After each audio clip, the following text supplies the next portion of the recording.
విషం, బయటికేమో నవ్వులు. ఇలా ఉంటుందండి రాక్షసుల యొక్క స్వభావం. మీకు ఆ విషయం తెలుసా? ఆశ్చర్యపోతారు. ఈ రోజు కానీ పూతన ఉంటే మార్కెట్లో నెంబర్ 1 పవర్ఫుల్ గాడ్ అయ్యేదండి. మనకి ఈరోజు ఇవే కావాలి కదండి, మ్యాజిక్లు, మంత్రాలు, తంత్రాలు, జిమిక్కులు.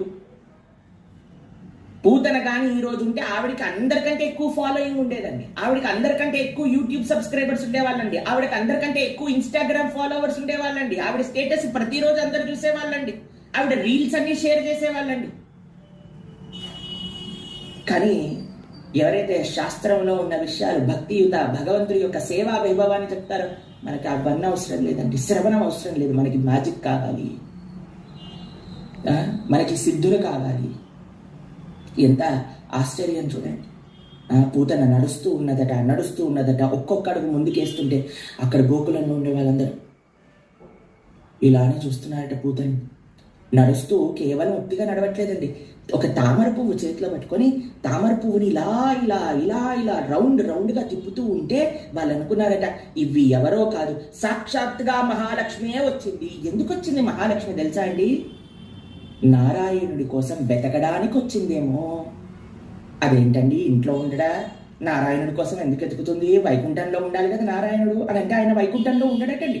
ఎత్ర గాయంతి మద్భక్త తత్ర తిష్టామి నారద. ఎక్కడెక్కడైతే భగవంతుడి యొక్క నామస్మరణ చేస్తున్నారో, ఎక్కడెక్కడైతే భగవంతుడి యొక్క లీలా కథా శ్రవణంలో భక్తులు మిగిలిపోయారో ఆయన కూడా వచ్చి వాళ్ళ పక్కనే కూర్చుంటారట. మీ పక్కన అటు ఇటు చూసుకోండి, భగవానుడు ఉన్నాడేమో, కనిపించకపోయినా ఉంటాడండి.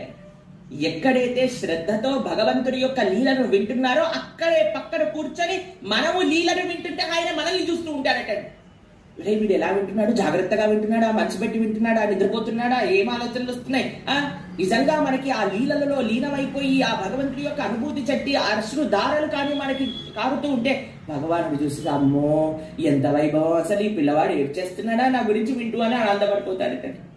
కాబట్టి లక్ష్మీదేవి వెతకడానికి ఎప్పుడూ ఆవిడ బయటే ఉంటుందటండి. ఎక్కడున్నాడో ఈయన, ఏ మహానుభావుడు పిలిచాడో ఈయన ఎక్కడున్నాడు అని వెతకడానికి వెళ్తుందట. అలా లక్ష్మీదేవి ఏమన్నా బృందావనానికి వచ్చేసిందేమో నారాయణుడి కోసం వెతకడానికి అని అనుకుంటూ ఉన్నారట. ఎందుకో తెలుసా అండి, ఆవిడ ఆ యొక్క పూతన కామచారిని అంటే ఎక్కడికి కావాలంటే అక్కడికి వెళ్ళిపోవచ్చండి. అందుకే ఎవరిని పర్మిషన్ అడగట్లేదండి. నడుస్తూ ముందుకు వెళ్ళిపోతుందటండి పూతన. దాంతో పాటు ఇంకొక విశేషం తెలుసా అండి, నంద మహారాజు వాళ్ళ ఇంటికి వెళ్తున్నా సరే ఎవ్వరు ఏమనలేదటండి. ఎందుకో తెలుసా అండి, నందుడింటికి ఎవ్వరు గోకులానికి వచ్చినా వెళ్ళేవాళ్ళ. రీజన్ ఏంటో తెలుసా?